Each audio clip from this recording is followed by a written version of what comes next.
the last of our speakers, Dr. Sachin Barbade, a public health physician. We want to know more about what you're doing on the ground with Ekjut and other projects that you're leading, and community mental health programs involving these support groups. How can we connect? How can we tap the rich human resource that we are having in our country, 1.3 billion? Let's harness their energies to the benefit of all. Sachin. Thank you very much. So without losing much time, I will start with the stories from Jharkhand. So when we are working on the feasibility of engaging on issues of gender-based violence with women's group, in one such meeting, Budhmati, a young woman, chose the problem of witch branding from several other related problems like domestic violence and child trafficking. After the meeting, she informed the facilitator that she was hearing voices, had burned down her house, thinking that the neighbors were trying to kill her. She was being stigmatized and labeled as a witch. Witch branding is a prevalent issue in Jharkhand. Sunita, a young bright girl, was asked to leave the school and was kept within 4 walls because of her uncontrollable behavior. Due to this, the family had to forego their agriculture activity that greatly affected their livelihood and food security, as they had to take care of her all the time. A recently married Rani was abandoned by her husband because he accused her of being lazy and not communicative. Coming to the context, Ekjut has been working in Jharkhand since 2004 among the most marginalized sections of the population, with 26% Adivasi people who are not monolithic. Most people are wage laborers and depend on rain-fed farming. Mortality among newborn children and mothers were quite high. Status of undernutrition was similar. A third of women experienced some form of violence within the family. 1 in every 10 person had some form of mental illness and needs support. This led us to design and implement a participatory approach called Participatory Learning and Action Meeting Cycle, which is a structured community capacity building process. And being an agile intervention, it was used to broadly address the themes of survive, thrive, and transform. Our first work shows that when women do meetings regularly, newborn and mothers' lives are saved, and it also resulted in reducing postnatal depression, and the effect is sustained. As the evidence on newborn mortality reduction was strong, WHO recommends it in 2014. We tried to examine if PLA could also work to improve nutrition among women and children, and studies were encouraging. In Caring Triad, along with newborn saved, the dietary diversity among children and mothers were improved. In Action Against Malnutrition study, along with participatory meetings, crushes were included to improve the nutrition and early childhood stimulation for children under 3 years. And it also reduces the drudgery of working women in tribal areas.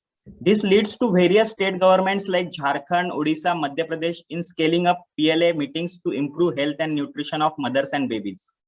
In the last few years, the same approach has been tried to test if some intractable problems like gender-based violence, adolescent health, and mental health could be improved. Looking at the high prevalence of violence in the communities, PLA was tried for gender-based violence, a difficult and sensitive issue to deal with, in a small area with a frontline health workers as a facilitator to see if discussions around this could be possible. In this before-after study over 2 years, we found that violence was not acceptable to more women.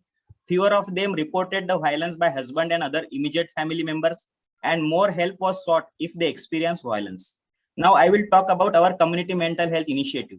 Ekjut's work with persons with severe mental health conditions and their families was a fallout of our work from gender-based violence and adolescent mental health.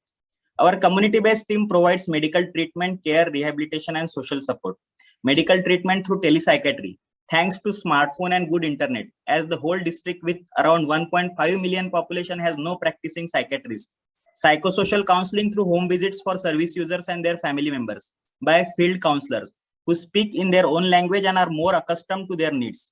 Support groups for them and also for caregivers. They meet every month for sharing, peer learning, and problem solving. Through 3 years, it improves the adherence to treatment, is building common understanding, inclusion, non-discrimination, and addressing gender-based violence. Caregivers coined the name of this meeting as Sukhu Dukhu Baithaki.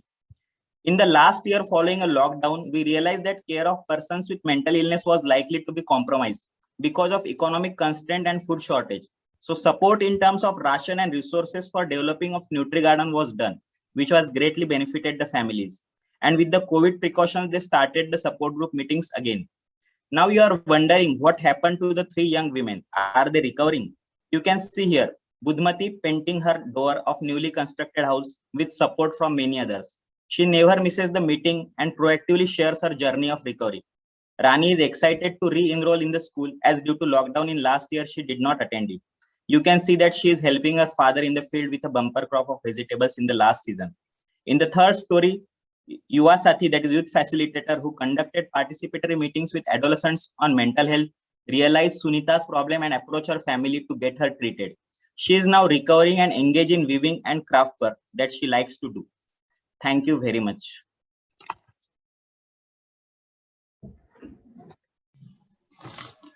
Thank you so much, Sachin. The pictures speak volumes, much beyond what we can see just as pictures.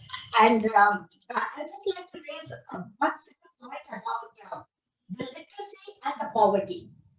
How much role do these play in really escalating problems around mental well-being?